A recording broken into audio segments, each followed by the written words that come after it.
Sure.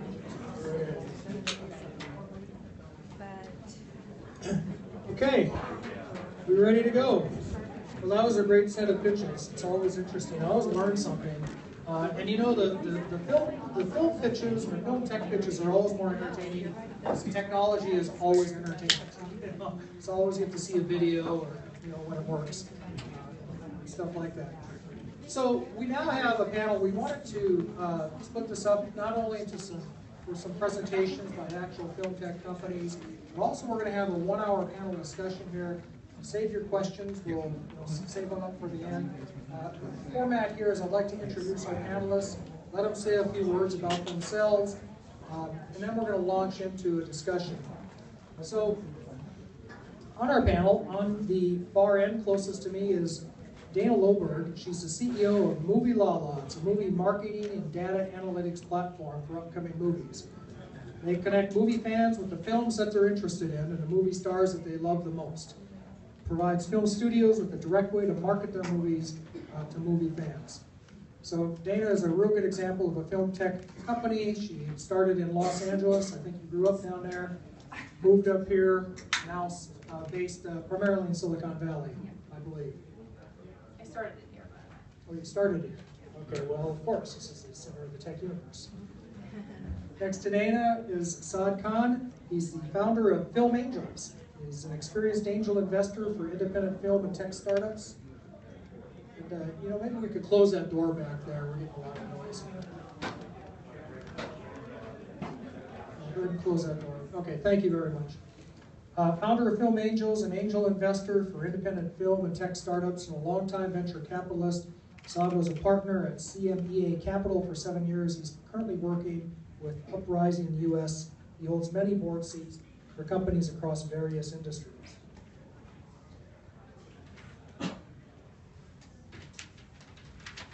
Maya is a next to Saad, is a transmedia producer and emerging technology aficionado. She brings a wealth of experience from different media silos, visual effects, film production, gaming, startups, product management, and brand narratives. So you can see we've got somewhat of the spectrum here. We've got the film tech entrepreneur, the investor, and somebody who's a little bit more on the media and content side.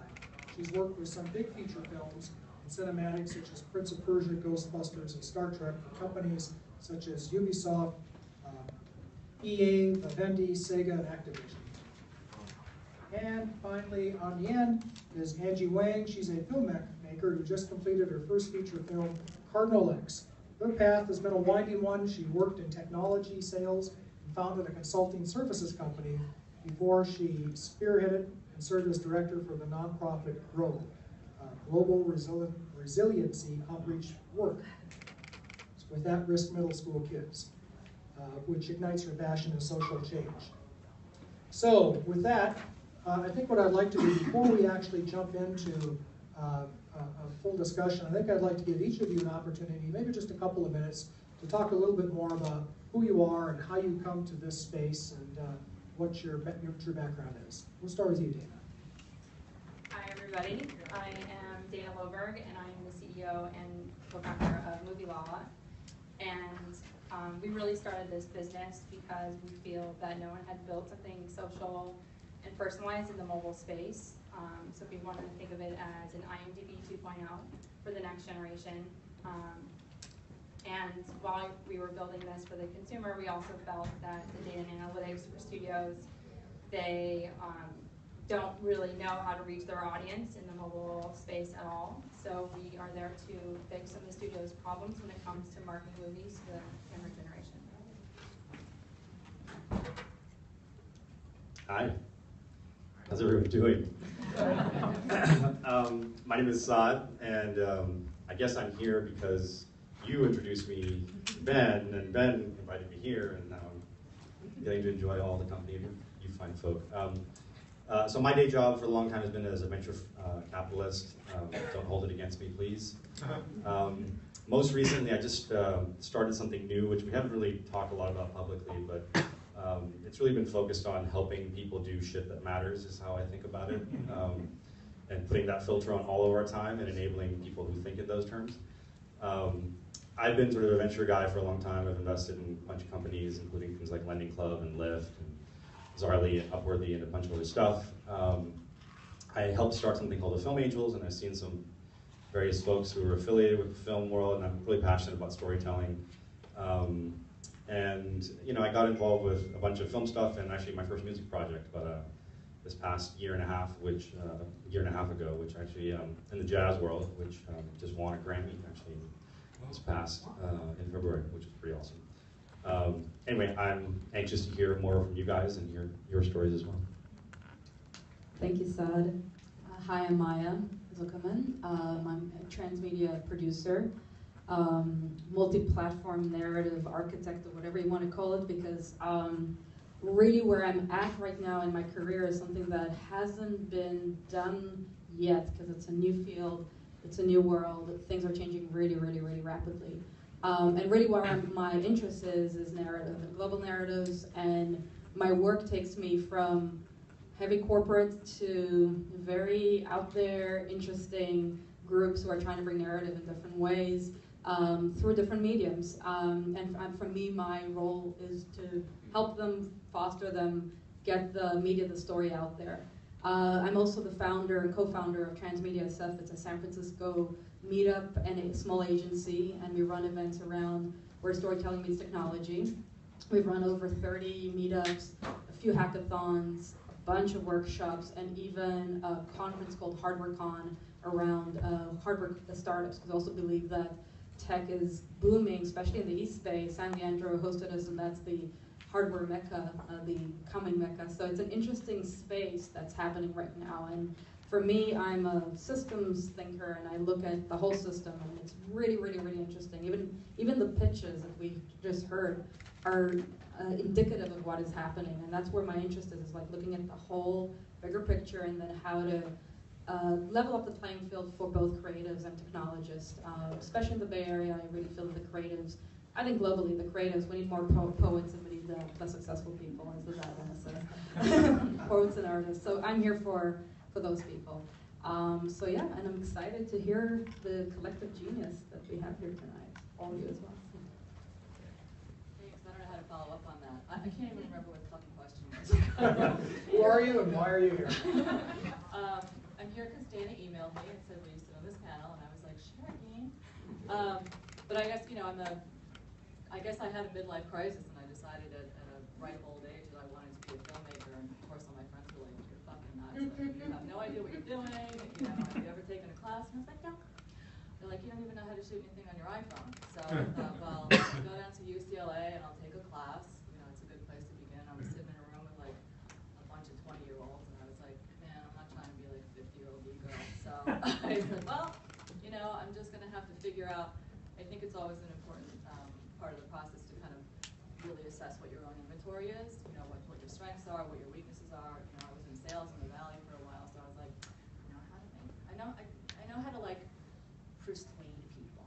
So, I thought for a while I wanted someone else to write my script. I thought, I would hire somebody, I just wanted to parse everything out. And what I learned was, especially during, when you're in the throes of giving birth to a creative baby, you just fucking have to take ownership of it. And you don't ask permission, and you have to really believe in it, and you gotta keep the fucking go down. So that's why I'm here. I've wrapped, we've locked picture, we're in sound edit. Hopefully we'll premiere it at Sundance, but I don't want to jinx it, so. At some festival, at some wonderful film festival. Alrighty, yeah. Well, let's just start right in and go right to the heart of it and talk about technology. Because we saw some really kind of fascinating stuff in these pitches, and we really just scratched the surface. I know that. There's VR, there's virtual reality, there's AR. We saw some drones. Somebody mentioned data analytics. So this is the one question I think a lot of people always have on their mind in these audiences is what's hot? What's really cool now in this space? What should I be getting into? Where are the opportunities? What's going to make me some money? So, and we've got different perspectives because we got the VC here, as well as the tech companies themselves. Maya, since you got the microphone, why don't you start with that? I'll start. Yeah, VR, AR is definitely two of the plethora of technologies that are out there. And VR and AR are an interesting, both of them are very interesting. Virtual reality is definitely in the beginning. I think what's coming down the pipe is gaming, because that's just such an easy go-to. For example, a game that I worked on 10 years ago, the CEO just showed me a VR experience using the same models, everything, the animation just put up through Unity and spat it out because it's 360. I mean, a game world is 360. You just have to make it look pretty 360 and not cheat. Or in a gaming world, you don't cheat. You actually you seam it up. So it's very, very easy. There are a lot of technology companies coming in the Bay Area. Jaunt is one. I see somebody in the t-shirt. You work for them? Yeah. Yay, Jaunt. So there's a lot of that conversation of creating 360 video, which is not interactive. It's just immersive. You're just in the space, unless you can cheat it with some post-production. But it's really, really the beginning.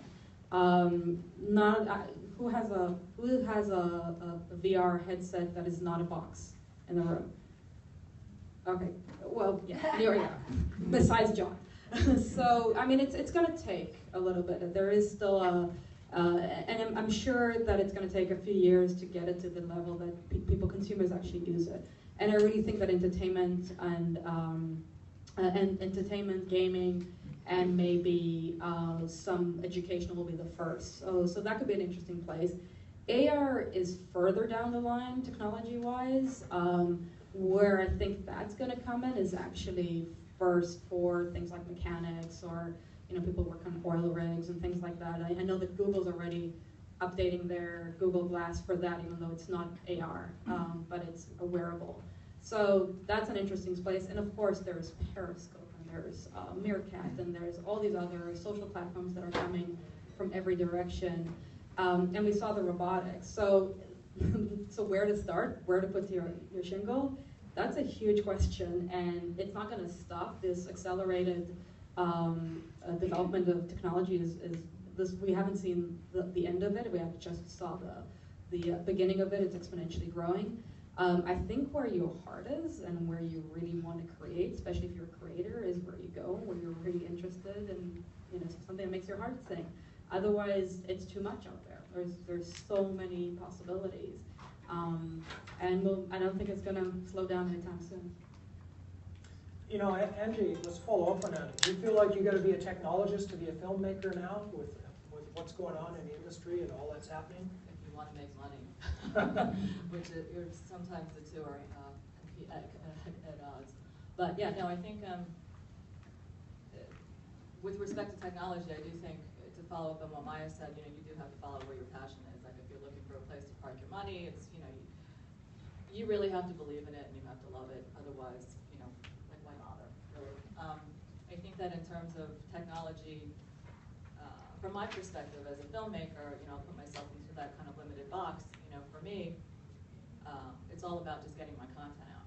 Like I went to this AFM, this American Film Market, and I was sitting there, and there's a Comcast guy up there, and I'm like, busy texting questions, and I'm like, how do we know how much money we get every time someone downloads our movie? And he's like, oh, well, and he basically was talking shit, because I was like, you're gonna try to fucking tell me that, like, you don't know how much money you're making and how much I'm getting each time? Like, it's crazy. So I think a lot of the movement vis-a-vis technology is around transparency, people getting access to movies. I mean, there were lots of movies out there that were released that I had a hard time finding, like Precious.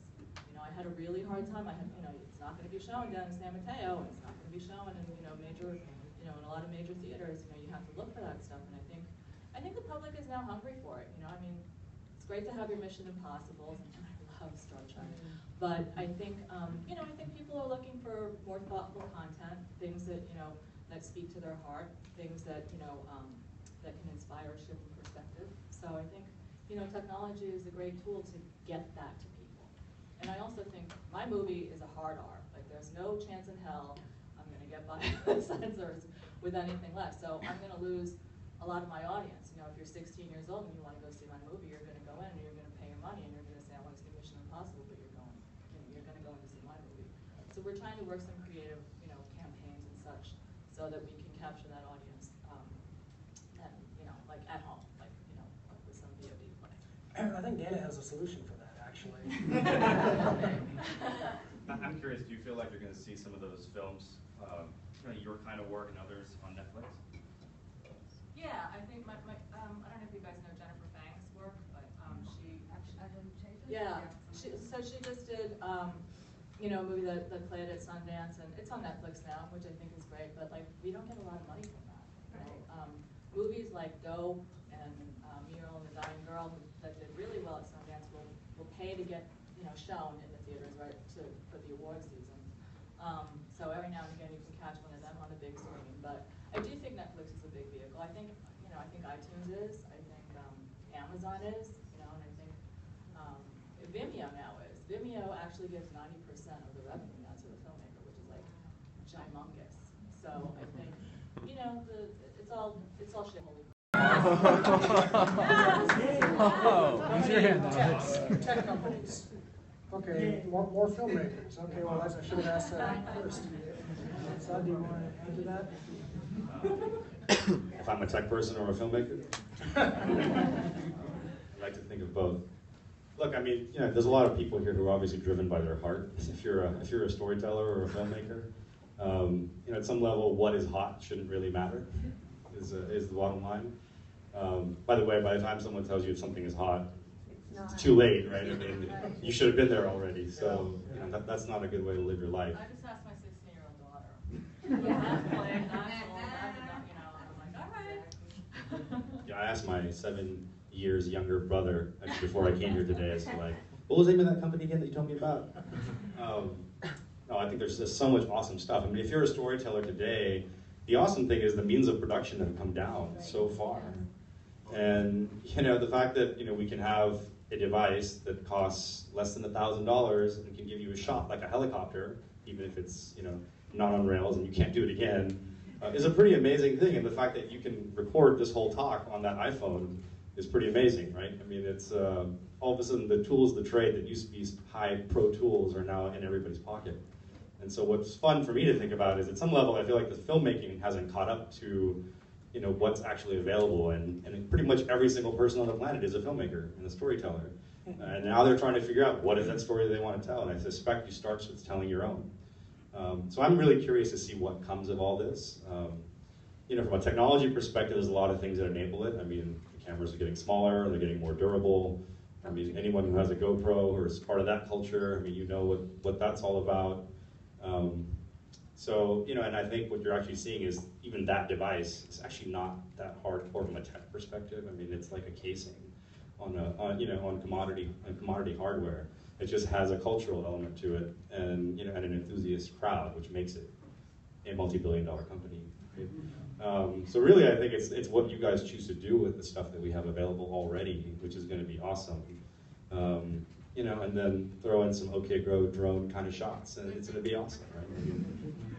Let's talk a little bit about that. I'm really kind of surprised how many filmmakers are here, and I guess we could say that technology might be enabling indie film. And maybe we talk a little bit about how that's happening and what kind of technologies are allowing there to be so many independent films that can get out into the market in ways that they couldn't, even 20 years ago. That is not. That's you, man. That's totally you, isn't it? Digital cameras. Digital cameras. So you're not shooting in film. I mean, you have red epics, you have all kinds of cameras now that it's cheap to get a shot off. It's you're not setting up half the day. It's not that it's funny because I had this fantasy about shooting my big opening club scene in film, and my DP was like, "You're fucking crazy, dude. Like, we're not gonna shoot that in film. We're just not gonna do it." And he's like, and I guarantee you, he actually wanted to use a drone, but then we were gonna be inside, and he's like, "We're gonna lose signal." He's like, "I tried all day to shoot something in a stadium with a drone, and we didn't have any footage we could use." So I think a lot of it is because you can shoot with a really inexpensive camera. You don't have the big rigmarole, and then the whole it costs a shit ton to even develop the film. Some of the film you can't even use anymore because there are no houses left that will develop it. So a lot of it is just the technology. It's cheap. So that's on the production side, but someone's got to watch those films, right? And it seems that there are a lot of new means of distribution. I think I heard you say earlier. Sure. There's streaming. I mean, isn't that what's driving a lot of what's going on in the film industry now? This is Dana now. Tee up for that one. Give me the microphone now. So I live like half my time in LA, and I'm talking to all the studios, whether it's Warner Brothers, Fox, Sony, Disney, and half my time here building the technology to help in the distribution and engagement around the films. And I know we were talking about earlier about what's hot right now. I think what we need to have, like the larger discussion, is how we've changed in the way that we engage with friends, the way we engage with content has completely changed. If you think about your cell phone in your pocket, you're touching it 100 times, 1,000 times a day, probably more so than you touch your own dog or your spouse or boyfriend or girlfriend.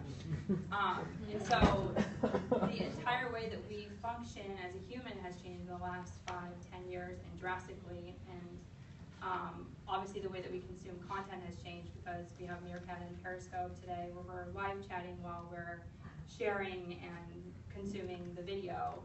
And that's just come about in the last 6 months to a year. So everyone is seeing so many different ways to distribute the content through mobile, through desktop, and obviously the old traditional methods of commercials no longer really are building the engagement and awareness that films need, because it's just a passive sit back and relax kind of relationship versus in your phone, in your hands, and engaging with it. So I think that brings around different types of ways to make films and allows regular people the ability to make films and distribute them, building an audience on their own without having to pay a studio and crazy amount of marketing people in LA to market it for you.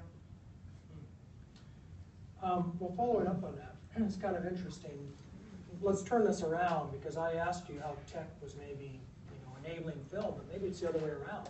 Maybe it's changes in the film industry are driving tech. I think a lot of the management people out there would tell me that what you do is you look at the industry and see what it needs, then you build the tech solution. So I mean, we have 3 women on our panel out of 4. I think there's more women in film now. Maybe that has something to do with distribution models. Maybe it has to do with just the way, maybe the type of content that's being delivered. Do you see any of that? Do you see that the changes in the film industry are driving changes in what the technologies are doing?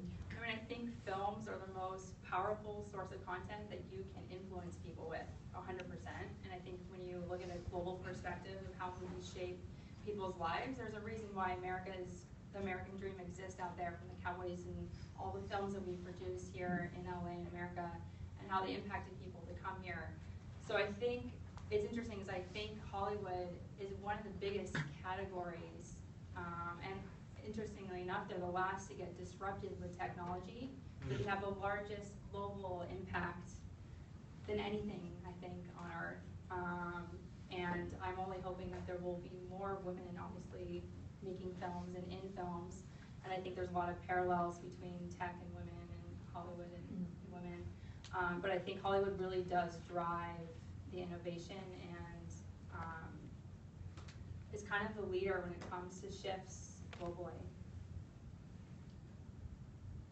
I mean, if you want to see a good example of how the tech or how the film world is affecting the tech world, just watch HBO Silicon Valley. Right? It's a great example. I actually can't watch it because I feel like it's too much like work. It's kind of scary. I'm like, I know that guy. That's not his name.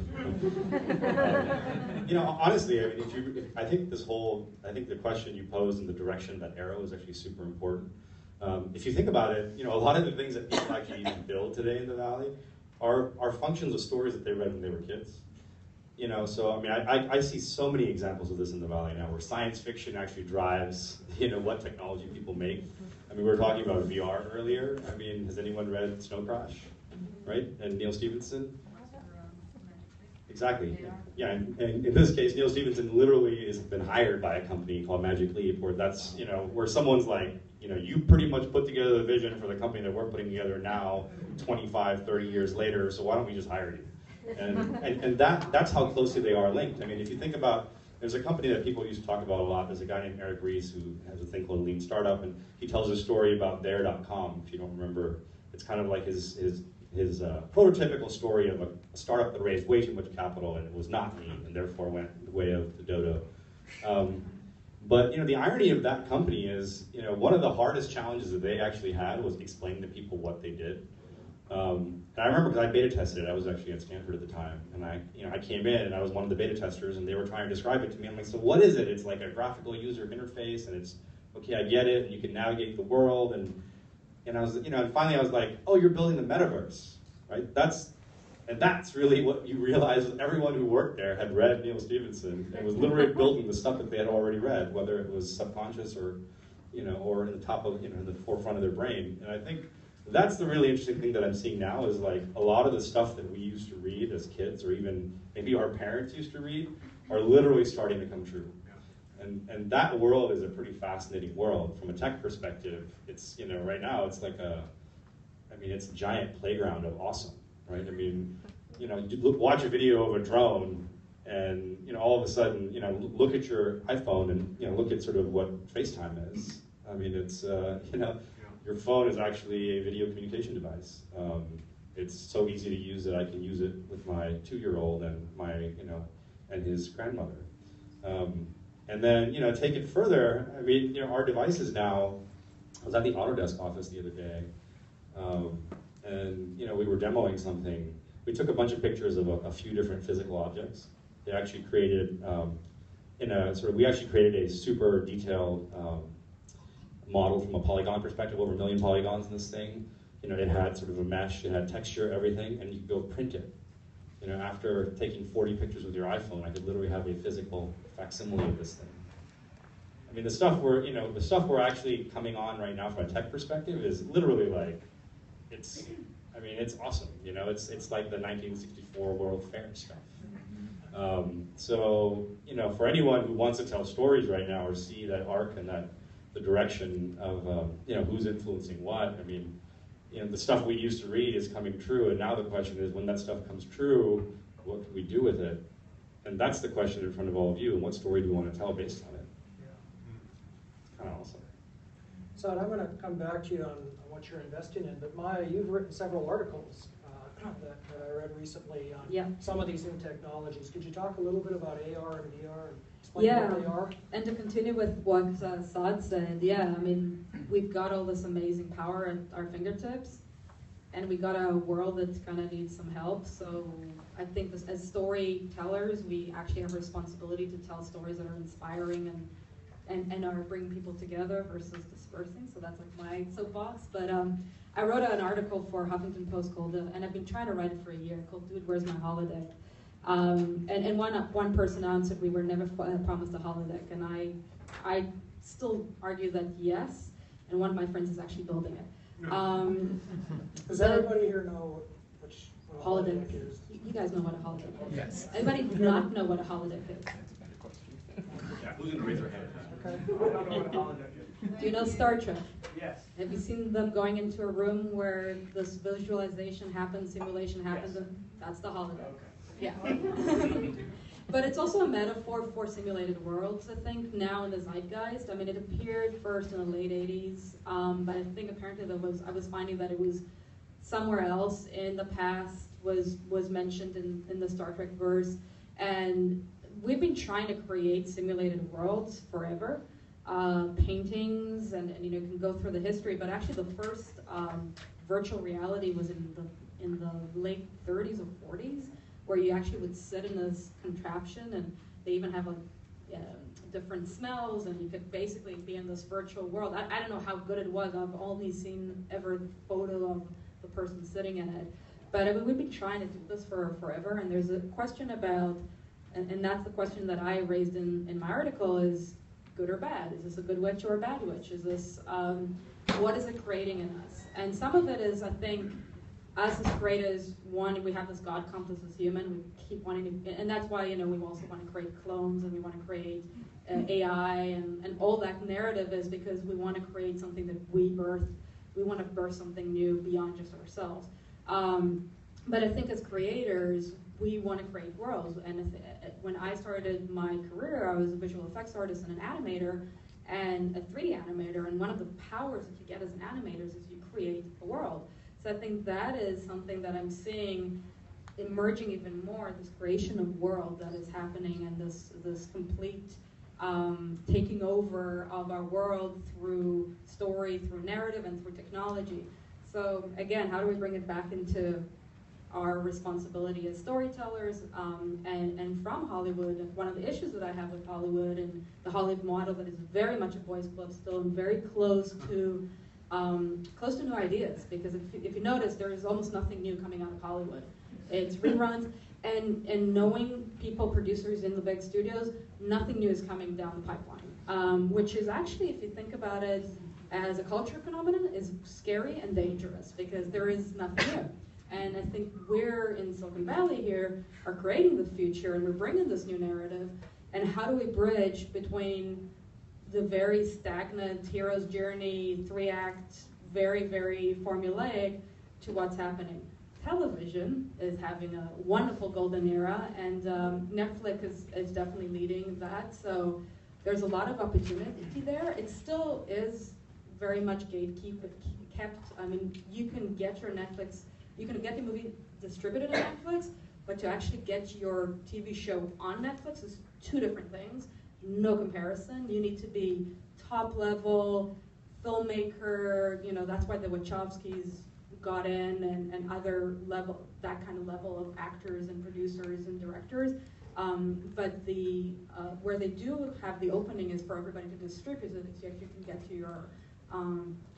it to your audience. So I think it's an interesting world we're living in. Before we leave that, you used a couple of terms I want to make sure everybody knows. So can you tell me what virtual reality is, augmented reality, and what's the difference? And why is AR harder? And I heard you say that.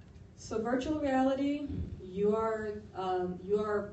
put on a headset or maybe in a room, and you're creating a simulated experience around you, whether you can interact with it or not. Still early age, but it's stages. But we're definitely putting something in and going into a world that's not in front of us. Augmented reality is you're putting something in front of your eyes, but it's augmenting the reality in front of you. So it's projecting something on a screen that you can hopefully interact with one day. That's what Magically promises. You can actually interact with something in front of you and be projected on top of the reality. So you could be walking down the street, have this, and actually see what's happening around you. You can do augmented. You can actually play with augmented reality already on your phone. There's many apps. Layer was the early one that had little, when you walk down the street, you can click on information or ads or places of, you can basically look around. Yeah, so that's, there has been a lot of augmented reality tests, but what this new iteration is this fully immersive, you're in the real world with a projected world on top of it. So that's really interesting. And it is much more difficult to create in a way that really works with the environment, because you're not in a constrained environment, you're in the real environment. Great, thank you. Okay, let's maybe shift gears and bring it on back to the investment side of this. You're kind of a unique person, so that you're a film angel, so you invest in films and you invest in technology. So maybe you could tell our group out here, I'm guessing there's one or two people out there probably looking for money. What do they have to do to impress a guy like you, both in tech and in film? What do you look for? So I found two ways to lose money. Two incredibly efficient ways to lose money. So, look, I mean, I think from a filmmaker perspective, since we have a lot of filmmakers in the room, one of the reasons we started something called Film Angels many years ago was the idea that maybe there were lessons from the tech world that could be applied to film.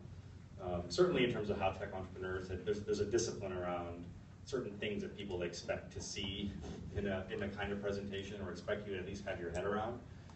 That wasn't necessarily the case in the film world. In the film world, it was like, hey, can you read my script? Can you read my script? Can you read my script? And so I think a lot of what we had seen was just this. How do we take some of that discipline and apply it from a filmmaker perspective?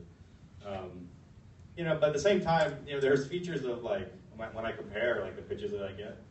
The best filmmaker presentations look nothing like tech entrepreneur presentations, because you have a filmmaker who's an incredibly creative, inspired person who's probably in flow at that moment, who is literally constructing that world for you in 3D without an Oculus, right? And just painting this picture, and you come away with a tangible sense of what this world might actually be like and how awesome it would be to see it, when they finish it 2 years from now and after they get the cast, et cetera, et cetera. So, so I don't know, there's sort of, it's hard to kind of give people a formulaic answer to it. I mean, I feel like in my experience, the best pitches are always ones that come from the heart, kind of come from sort of, I can't stop telling people what I'm doing because it's like such an important part of who I am at this point. And, anyone who will listen, whether they're in an elevator or whether in this room or whether, like, they can't stop telling that story. But is it the same, like in tech, people say, gee, team is so important and they have to be able to execute. And, is it similar in film? Do you look at the team, for example? Is that important to you that they've done this before? I mean, what else is there before people? It's funny, even in the tech world, people talk about this, sort of, hey, team is important and other stuff, and then they go and ask you a bunch of other questions about your financials in year 5. But the honest truth of it is, it's everything. The people literally are everything. Now, what's interesting is people say that out loud, but what does it actually mean to live it? For me, I've had sort of a lot of experiences the hard way, where you say that out loud and then you didn't necessarily follow it, and then of course that's what came to kill you. And where you had another team, for instance, we have this guy who's a music producer. Back when I used to work with a guy named Guy Kawasaki and something called Garage.com, which is like Incubator 1.0 in the Valley. We had this one entrepreneur who was like a failed music composer, and he just kept coming back with this idea that maybe I could categorize all music, sort of algorithmically, and it sounded kind of crazy, and he called it the Music Genome Project. And then he, then he had like this model around, I'm going to make e-commerce companies license this tech, and this is in like 1999, and all the e-commerce companies went bankrupt, and so now he had the same tech, and he still didn't have any place to apply it, and then he didn't pay his employees for 3 years, and somehow still kept them motivated, and then had this idea that maybe we should turn it into an internet radio station and call it Pandora, and that's what he did, and then 3 years later the RIA sued him, for sort of copyright infringement, and all of a sudden he had to become a lobbyist, in DC to explain to people why that was stupid and why it didn't make sense in the first place. And 12 years later, it became a public company and an overnight success, and now a public company that everyone loves to make fun of, right? But the truth of it is, I mean, in that case, you could have looked at every one of his pitches and seen pretty much every slide was wrong, except for the one that was about the people. So, those are kinds of lessons. I mean, I've experienced them firsthand, and I've seen plenty of other things that look great on paper that absolutely didn't go anywhere. And if I heard the idea for Twitter today, again, I mean, I think it was crazy. It's like, why can't I just use text messaging? Right. I mean, what is this 140 character limit? It's so arbitrary. Right. Well, there's a lot of companies like that. I mean, Uber. Who would have financed Uber at the beginning when they had a cease and desist letter and they had this an illegal business model in effect? And certainly we're look at it today. Yeah, I'm an investor in Lyft, for instance, right? And, I mean, those guys are awesome. Look, there's plenty of room. The market's pretty big. But what? Again, like if you look at one of the founders of the Lyft, for instance, I mean, here's a guy who, when he was in college, he was the youngest member of the Santa Barbara Transportation Board when he was 17, and he was looking for transportation innovation and ride-sharing innovation in places like Zimbabwe. The original idea for Lyft was called Zimride, and it was because he was going to try ride-sharing that he had learned from in Zimbabwe here, and then it eventually evolved into what Lyft is now, for instance. So, what do those things have in common? It's people who are really passionate about what they're doing. And for me, the values really do matter. I mean, that's sort of what I think about when I invest. My life is, I feel like life is short. The no asshole rule is probably a pretty good rule. And so you might as well work with people, who really want to make a difference and who are inspired. And you apply that same philosophy to films as well as to tech companies. Yeah, absolutely. I mean, for me, I have the benefit also, from the film world. It doesn't necessarily need to be my paycheck, which I think is very different for a lot of filmmakers. I secretly actually wanted to be a starving artist coming out of Stanford, but I was a firstborn brown kid, and you don't tell your very brown parents, when you're a firstborn brown kid, that you want to be a starving artist, right? I already wasn't an engineer or a doctor, so I had some strikes. I couldn't handle that. But yeah, I think that's sort of everything.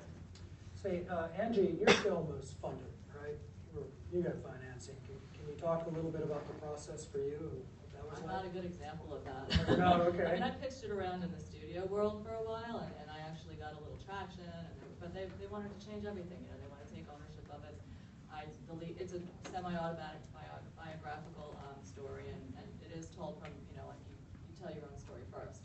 I mean, I think I wanted to tell stories that sort of inspired a shift in the way people saw the world and highlighted, the solidarity of human experience. And at first, I wanted to tell the stories of like the middle school kids who I was working with, and then my little voice was like, if you don't have the sack to like just ante up and tell your own story, then you should just lay it out. So you do have to be really passionate about it. You do have to be really passionate about it. And the way I got funding was, my boyfriend is an investor.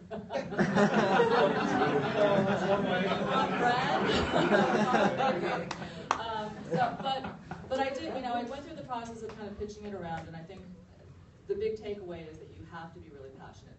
My bigger challenge came in, recruiting other people to kind of be a part of it, because I was like just this person out there who had never done a film, never done anything, didn't have any credits to my name, I never even worked as a first AD, so I went out, and what I realized was I needed a producer, a strong producer who kind of understood the game and who was passionate about it too. Like I wanted someone who really loved the project as much as I did and understood the vantage point that I was telling it from. I wanted a kid, I'm a kid who grew up not in a great childhood, but I think once or twice a week my father would take me to the movies, and that was like my gateway to a different world, and it gave me a lot of hope and strength. And to me, in a lot of ways, this is like a love note back to that. To try to reach that kid who's like, I'm broken, I'm never going to have a good life, and just to give him a little bit of hope. I think that's really the power of cinema to me. So going through that process, Larry was like, I don't think he would have given me the money if he thought it was a half-baked story, but he also didn't want to sleep on the couch. I will say that my strongest challenges came in recruiting people around me. So Rick Bosner was the guy who did Fruitvale Station, and I kind of contacted him serendipitously. He, miraculously contacted me back, within like moments of me sending the email, and he signed on board, after meeting with me for like a couple of hours. And then I was like, I need like someone to really legitimize this project. So I just stalked Cassian Elwes, who, was like king shit of the indie world. Did like Dallas Buyers Club, The Butler. I mean, he's basically involved in tons and tons of big, Hollywood, indie Hollywood types of projects. So, and I think, I asked him, I'm like, why'd you sign on board? And he was like, you're crazy. He was like, dude, you were kind of crazy, but he's like, I felt it. And I think that's the thing with film, and also, with startups, it's like you're looking for that spark of passion. You're looking for that. You're not going to go through with it if you don't love it, because it's a really painful road. And I think that, if you want to give birth, you're not going to be able to do it without a lot of growing pains, a lot of labor pains. But yeah, it is all about the passion. And when you go out and you pitch your stuff around, you can go through the more sort of traditional routes and understand that you'll have, more people cock-blocking you, because you got the D-girl who's reading the script, and then you got the fucking guy who, everyone wants to say no, because nobody gets rich in Hollywood or, gets really a lot of claps on the back for taking a risk. It's not a risk-taking studio system.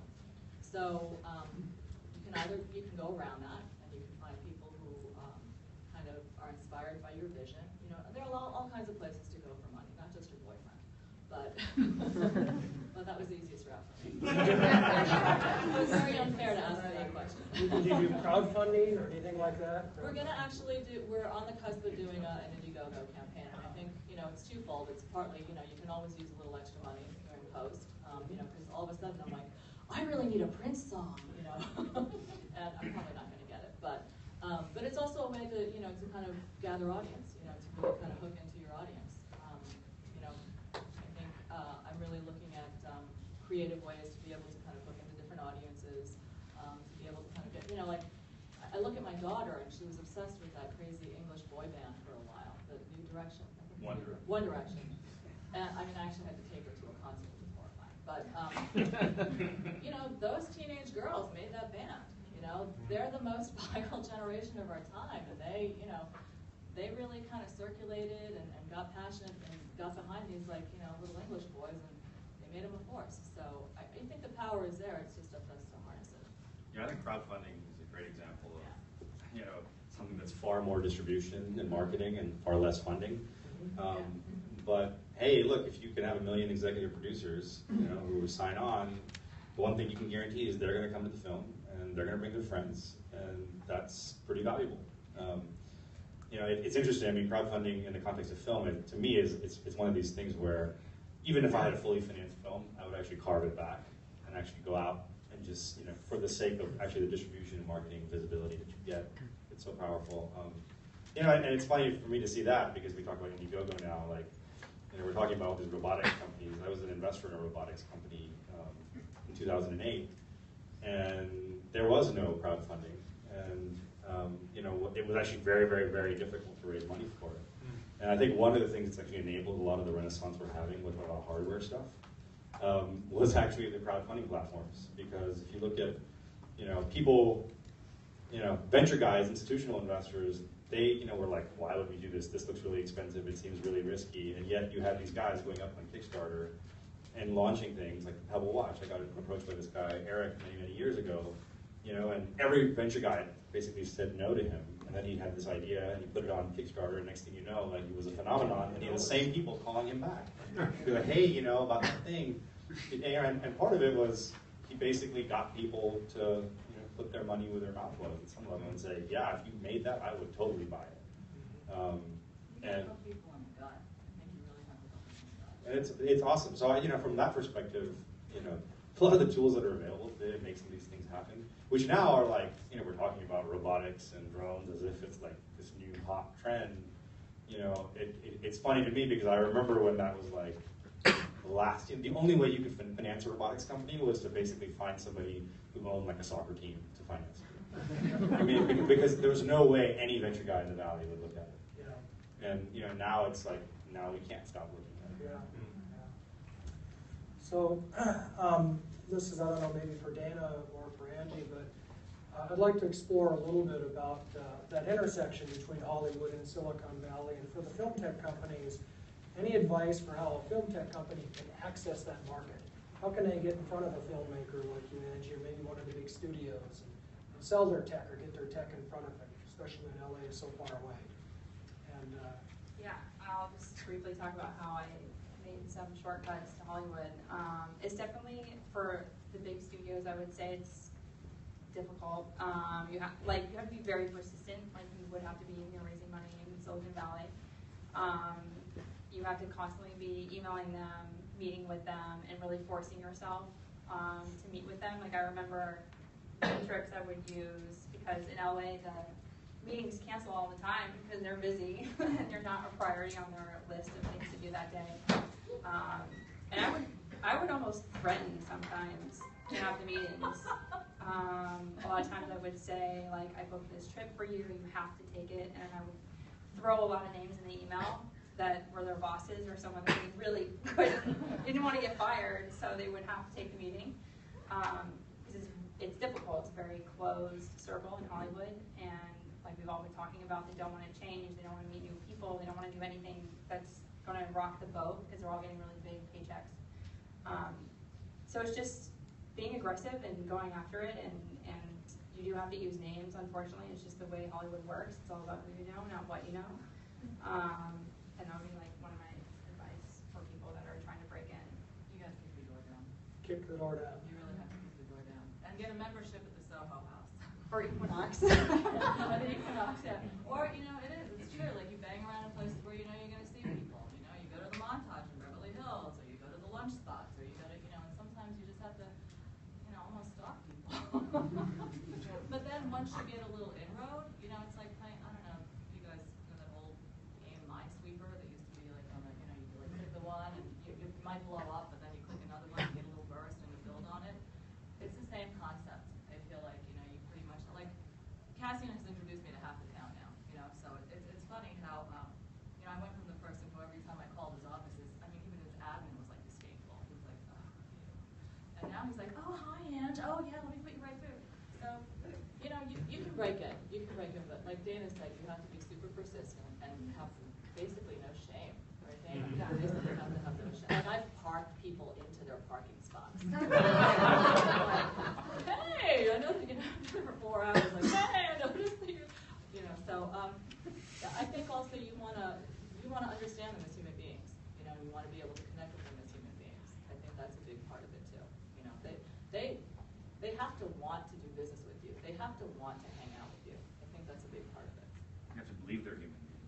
Yeah. And some of them really are. So I want to make sure the audience gets a chance here and ask some questions. Any questions out here from the audience? I'll give a little thought. But while you're waiting, let me shift gears a little bit. So let me start a fight here, maybe. Say something controversial.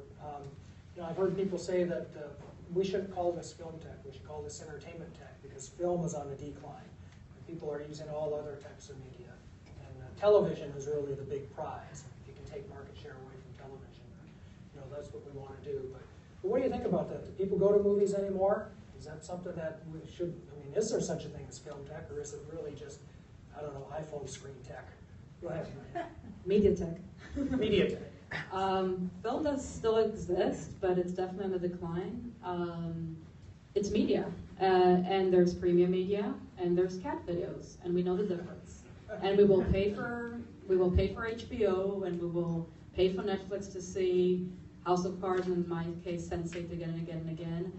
And you will never pay for a cat video, ever. So I think the audience knows what they want and know the difference.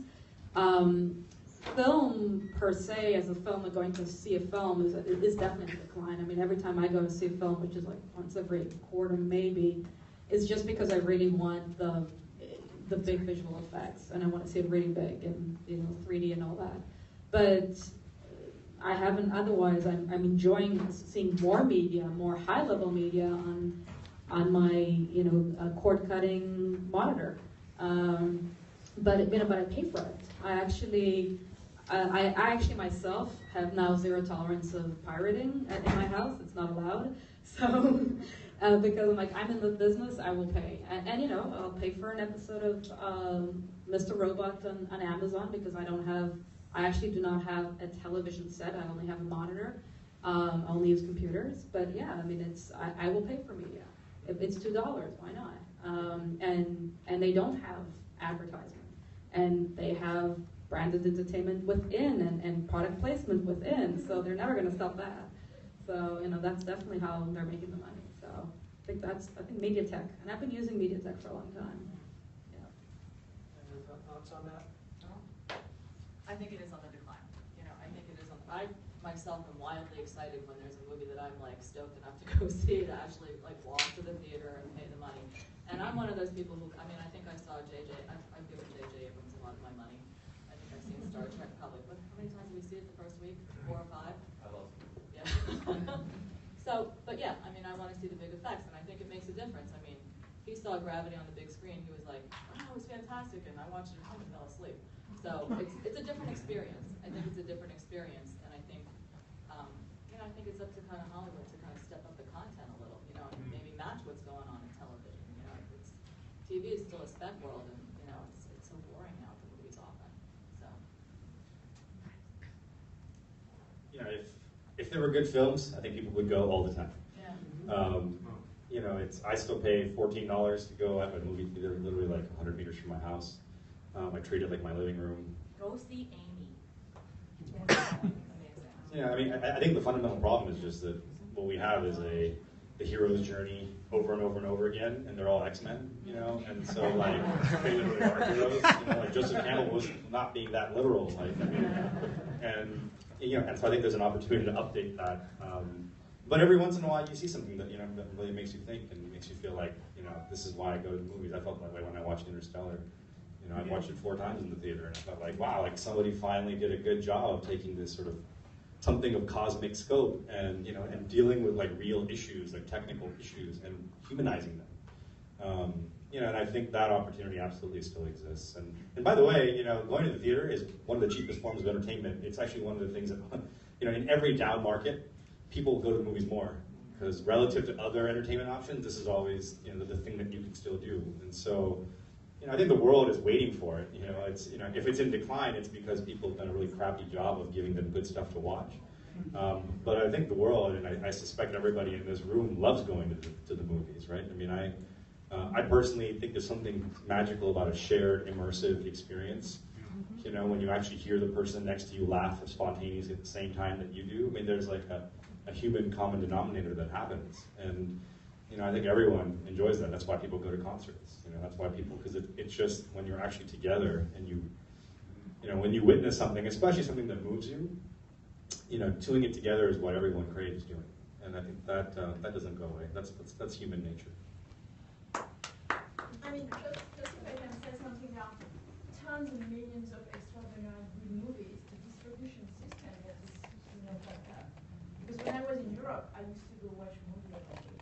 But here, no way, once a month I see a good movie on the screens. So, I mean, the domestic versus global is a totally different ballgame. Yeah. People go in India and in China and Turkey even like 4 times a week. It's one of their #1 activities outside of work. It's actually more part of their culture.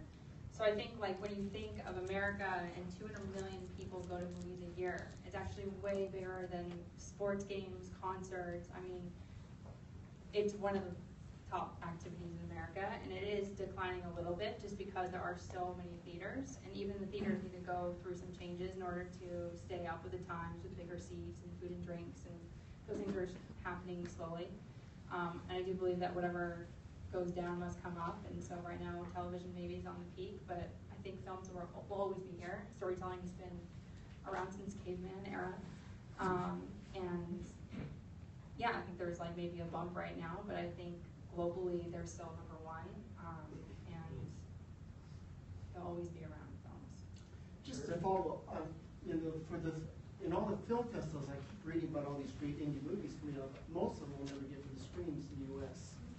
So what's the legal obstacle preventing from all these great movies being shot and shown in all the film festivals that never make it to any screen in this country? I mean, is there... Yeah, I think it's the financial too. They don't have the money to make it to the big screen.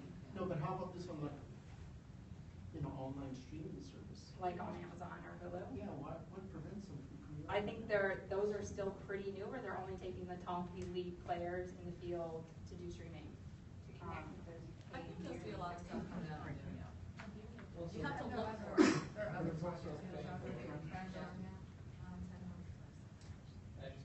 Xbox, yeah, where is it on?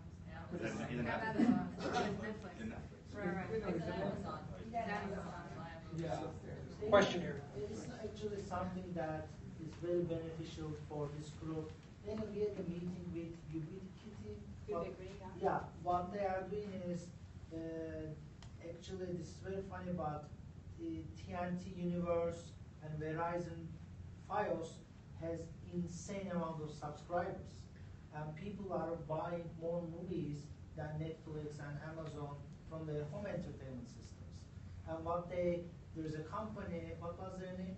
Ubiquity. Yeah, what they do is they start to promote like some kind of independent movies in home entertainment like a Hollywood movie. And they start to see more success than a big blockbuster movie because they start to make more money. Like AT&T is starting to make more money in independent movies that nobody heard of, but a woman in Kansas is sitting in their couch and say, wow, this looks like a Hollywood movie, and they are buying it. Yeah, so it's for films that have limited views in screens, and then they'll also stream it online at the same time, which is starting to happen. The windowing is closing. And so those are giving an opportunities for the indie movies and the smaller films to get an audience, and people are excited to see a film for the first time. It's actually in some theaters, and they're getting a lot of money back. Okay, we have a question. So clearly, media is moving to on-demand and online. But if you look at the App Store or things on Vimeo and stuff, you can't really charge for streams higher than like $5, $6, $7, $10. What would your advice be for media creators who want to monetize on streaming distribution when they're facing like a potential pay cut as opposed to theatrical release? Everybody hear the question? So just advice, because streaming is not as profitable. Yeah, streaming is not as and I definitely agree that there's still going to be film theaters. I just think we're going to have. I think there's going to be VR theaters coming down the line, and we're going to be paying $30 for that because it would be a fully immersive experience, and we'll be basically kind of in a fun house. But I think that it's numbers, and if it's a high-level film, you're going to have marketing budgets behind it to buy ads, to put that in front of your streaming video. You're going to see much more awareness of it versus an indie. And an indie that's why, and I definitely agree with you, the crowdfunding, especially for film, is a marketing project. It's crowdfunding for a filmmaker should be looked at as your part of your marketing budget. And that's your audience, and that's your early adopters, that's people who are actually going to take your film to the next level. But somebody like HBO, if they're streaming, let's say if the cable goes away and we're all streaming everything, HBO is still going to be $10 an episode for Game of Thrones, or $5 versus anything else. And you will be paying it because you want to see high level versus low level stuff, or not as highly produced. And we know the difference, and we will be paying for that. I mean, the one thing I just say there is, the opportunity for the online stuff is you can get a much bigger audience, right? So there's a little bit of this trading dollars for nickels thing going on, but then there's the question of, can you get 10x more users? And if you can, then actually even that math makes sense. And there's plenty of examples of people who've done a pretty good job with this, right? So like, look at companies like Maker, that is now Disney, for instance. I mean, they went out and got all the YouTube phenoms that they could, and basically treated them like Hollywood talent, which is Hollywood wasn't really doing. And it turns out those guys drive hundreds and hundreds of millions of views. Even some of these individual people can do that, And as a network, was actually phenomenally, from a scope perspective, they had an incredible reach. And then they became their sort of, they decided to turn them into an ad network and figure out other ways where they could make these nickels actually work for them. And I think if you do that, in the case of Maker, they got bought, for hundreds of millions of dollars by Disney. And there's other examples of folks, Fullscreen and other folks who are doing stuff that's very similar. So there are models that actually can make it work. From a technical perspective, this stuff is actually relatively easy. It's having the economics flow through the right way, and having people realize that actually, audience attention, this is actually where the bulk of it goes. As opposed to I ask because a lot of filmmakers I talk to are looking for that big paycheck that distributors are just like, here you go, and that's all they need to do. But with smaller increment paying over a larger network is going to be just as, if not more profitable, and the sustainable model for the future, as opposed to just trying to find distributors to give you all of the money up front. Yeah, I suspect over a long term, you owning your own content will be far, far more. If you look at syndication, you take a longer term view, I think it'll actually be far, far more profitable. I actually think even sort of the payouts that you're talking about are pretty meager relative to the amount of value that's created. And I think that when people start to realize what their true value is, they're not going to take those deals anymore. Yeah. Sir. So this is a question from one of our Periscope viewers. They're asking, what effects do you think the new equity crowdfunding rules are going to have on film financing? Oh, good question. Would you repeat that for those who might not have heard? Yeah, so the question is, what effect do you think the new crowd financing rules will have on film financing? It's crowdfunding, it's equity crowdfunding. Yeah, that's going to be really interesting. I mean, if you guys don't know what's happening, it's actually, you can be an accredited investor for equity and crowdfunding. So that's correct, right? There's no, you have to be accredited. So that means that all of a sudden the mechanism of crowdfunding that it was up until now, you basically donate money. You donate your $10, $15, and with the promise that maybe you will get something back in return. This is very different, that people are actually investing money for equity, and they're accredited investors. So that could be really interesting. I haven't seen it. I know there's a bunch of them starting for more hardware, and I've actually been advising to one startup about equity investment for, but they're a wearable device, so wearables is so hot right now, so it's almost people are chasing this person. I haven't seen it yet for film because it's so early, but it could be really interesting. Film is much riskier. Well, all startups are risky, but film is harder to prove the model, especially if you don't, if the people are putting on the film or people who are doing the project are not known. I think probably we're going to see it, if we are going to see it, it will be with no names first. like any kind of movie directors that actually have a following and that actually could raise money in any ways, they might have to try it first. So it'll be interesting. I want to see it happening first because I haven't seen anything happening yet. Just to be clear, the way the rules work now, we don't have what they used to call retail, the original crowdfunding where non-accredited investors could invest, a company could raise up to $1 million in non-accredited money. That just never happened. The SEC never let it happen. What we do have, however, is that accredited investors, a company can advertise the sale of its securities as long as it takes money only from accredited investors and it verifies. The verification is where we're getting hung up with a lot of companies. But this is a big part of our practice, and we see lots and lots of startup companies accessing this. It's in fact, this might be replacing Series A. At least it's helping, cross that valley of death and freeing up billions of dollars in the startup space. But that's a good question. Why hasn't this taken hold for films, motion pictures? I mean, what's amazing to me is the fact that despite these things not existing and people actually having zero equity in those companies, that crowdfunding still has been flourishing the way it has, right? I mean, it's actually kind of a miracle. You look at something like Oculus, they got acquired for $2 billion. It was a crowdfunding phenomenon. None of that money went back to any of the people who supported the project originally. I mean, that is actually kind of crazy if you think about it, right? It's like, here, we were the people who put our stamp of approval and endorsed this thing that actually that gave you the validation to go out and build all the stuff that you did, raise all the financing that you had, and ultimately get acquired, and we got nothing for it. Which is pretty... Yeah, that's right. They get their tchotchke, right? I mean, and the fact that people are still willing to take that deal, it blows my mind. But so what we're talking about now is just, at some level, rules that should allow for the way things actually ought to have worked in the first place. And the fact that they're working despite these obstacles to me just shows that there's just so much more. There's so much demand for this. And the tech financing world too. Look at something like AngelList as an example, right? I mean, I think these things will actually transform this entire industry. Well, look at all these questions. You've had your hand up for a while. With the popularity of transmedia, I was wondering how filmmakers should think or look at transmedia when making films. So I don't think transmedia is that popular yet, but it's less.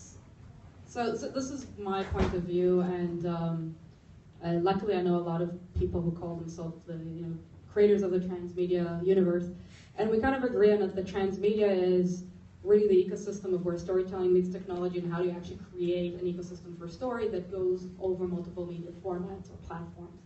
Not every film should have a transmedia component, should be telling the story on multiple platforms, but the thing that definitely needs to happen is this 360 approach for your brand, story, narrative, where if you have a film, of course you're going to have social media, and you're going to have a content strategy, and you're going to have a blog, and you're going to have all those other things, and how do they work together? And there you can actually take the philosophy behind transmedia of telling a cohesive story in a cohesive story world to help you move that forward.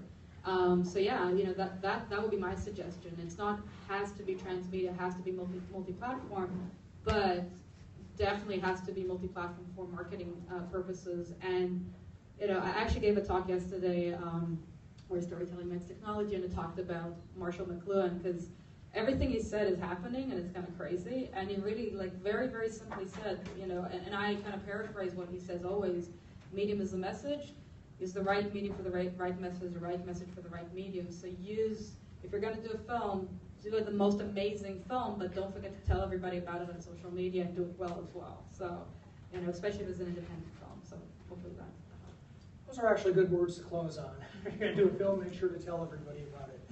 So we're a little bit over time here, so I'm going to thank our panel for being here. This is really interesting.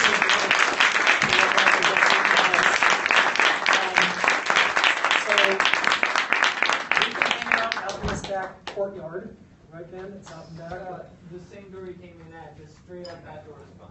Okay, same door you came in at, straight out the door. There's a big courtyard. We can hang out outside, but we actually do have to leave this space here so they can close up. Thank you for being here. All right.